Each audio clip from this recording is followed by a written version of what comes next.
So if you clicked on this video, you're most likely struggling when it comes to solo queuing ranked DR inside of Apex Legends. So I'm going to break it down for you, and I'm going to give you guys 5 easy tips on how you can solo queue inside of Apex Legends when it comes to rank so you can achieve your next rank goal. So tip number 1 is you need to be communicating with your teammates. Now I know sometimes that I might play Apex Legends and I might not communicate, but if you're not having your mic on, you need to be pinging everywhere you're going. You need to be pinging on this map, you're going to rotate to the right direction. If you need to ping on your map, you're going to rotate to the left. You need to be calling shit out because like Apex Legends is a team-based game, and when you're playing ranked, you're going against other 3 stacks that are common shit. So it's a lot difficult to figure shit out when you're fighting a team that has great comms and you have no communication whatsoever. I don't know where the enemy's at. I don't know where to rotate. You might make the wrong rotation. You might get shot. You might get third party. You just don't know. This is why you have to have communication. You have to calm shit out inside of Apex Legends. Now I know you'll eventually solo queue and you'll get some dickheads that I think they're like the best players in the world and they're hard stuck and they just talk mad shit.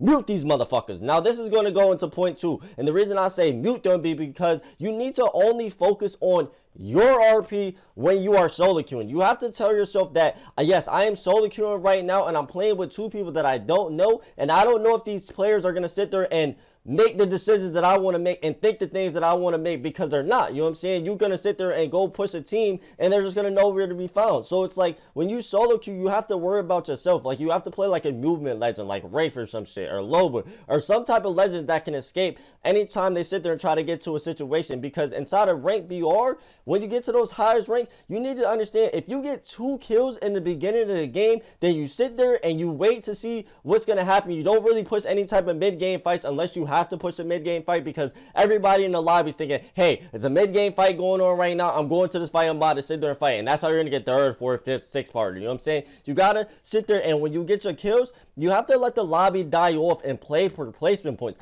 Those same kills that you can get mid-game are the same kills you're going to get fucking late game. Like, I hate when I play with randoms and, like, my randoms will sit there and want to get 2 kills off drop and then constantly push, and then the next thing you know, we're dying and we're at negative 27 with 4 kills. That doesn't make any sense, bro. Why are you dying at negative 27 with 4 kills? You need to let the lobby kill each other. You need to understand, as a solo queue player, you need to take your +1s, your +10s, your +24s, you know what I'm saying? Because when you eventually get that game where you get that +200, that's just going to add up. That's why you have to mitigate your losses. You have to really, truly focus on your specific RP. So if your randoms are not trying to play around you and not trying to listen to your IGL call, then you need to go into sitting there and falling back a little bit and playing around your randoms. But if your randoms push a dumbass fight and they die and you know that fight's not winnable, do not go be fucking Superman and run in there and try to get the bandits and save your randoms. No, sometimes you got to break out. Sometimes you got to say fuck the randoms and you got to go do your own thing. So that's where it comes to point 2, is I'm not saying every single time play by yourself, but understand that your teammates are not really going to help you out a lot when you're solo queuing, especially if you're playing with some dickhead ass players that are just being toxic at the beginning of the game. Now point 3 is going to go a little bit back to point 2, but when you're solo queuing, you got to understand that you are not him, bro. You can't sit there and go in there and try to fight a 1v6. That is not possible, my guy. You are going to get shit on, bro, and then you're going to be mad because the randoms are not going to be nowhere to be around and they're going to be running away. You got to understand, when you are solo queuing, bro, you cannot be the first person to go into the battle. I even had to learn this because I'm an entry fragger, and for me, my job is when I'm on the team, I'm the first person that's in the field. I'm doing the most damage. I'm binding enemies, making sure they can't move, and just making that opportunity for my team to sit there and clean. Going back to tip 1, that play could potentially work if you are communicating with your randoms and your randoms are communicating back to you. Now you'll get some players that don't communicate, but they know how to play Apex Legends, and that's another way that that play could work. But if you're playing with some randoms and they're playing a little bit more passive and they don't really want to engage fights, man, you got to change the play style and slow down just a little bit and just play around your randoms. I'm not saying fully change the game to adapt to their play style, but just slow down a little bit. You know what I'm saying? Just play a little bit more around your randoms, because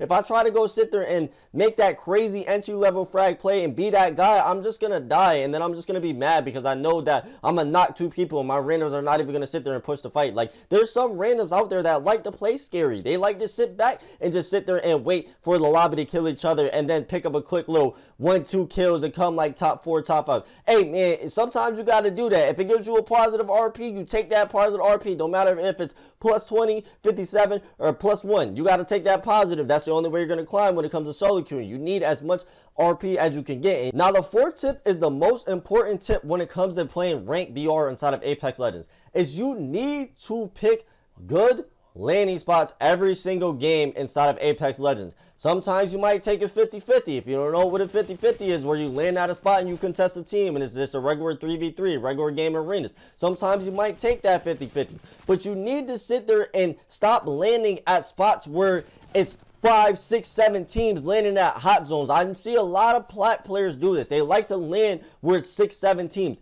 You got to understand, you're most likely not going to make it out of that situation alive, because while you're sitting there fighting all those teams, you got to understand, people that are looting up and getting better loot are just going to be rotating in to come to that mid-game fight. That early game fight that just takes on forever is always going to get third party, bro. Always going to get third party. Sometimes it takes a little bit even longer. It's going to get 4th, 6th party. Fights in Apex Legends will only be lasting somewhere between 15 to 20 seconds, maybe 30 at max. But anything longer than that, just know you're going to get third party. So how you avoid that is you land at spots where either one, you landed by yourself and nobody land there. Sometimes you might have to sit there, especially when you get to the higher diamond lobbies. You might have to land somewhere that's just in the middle of nowhere and just get as much loot as you can and just rotate in. And tip number 5 is you need to be the IGL of your team. You need to let your randoms know where we're rotating to, where we're going to play, where's endgame going, and where the ring's going. You need to learn zone information and know where the ring's going to end at. You need to sit there and tell your teams what angles to hold, when to back up, when we're getting 3rd, 4th, 5th party, when the team is under us, what team comp is the enemy team running, where is the enemy shooting from, what lifeline packages came down in the sky, where did it land at. You need to be learning all these things as an IGL and communicating these things effectively and efficiently to your randoms, because if you can sit there and communicate these things to your randoms will have a lot easier time playing with you, and they'll be able to sit there and know where the enemy's at, when to back up, when to rotate, what angles we need to hold, when to push a fight, and they won't be making a whole bunch of unnecessary random plays that just stresses you out and pisses you off. It causes you to lose RP. When I started communicating with my randoms and being the IGL, that's when I started to see a lot more wins and gain a lot of RP gains. So those are the 5 tips that I have for you when it comes to solo queuing inside of Apex Legends. If you want to see more Apex Legends content, be sure to hit that subscribe button and also check out our Apex Legends playlist at the end of the video. And I'm going to see you guys in my next one. Enemy taken out.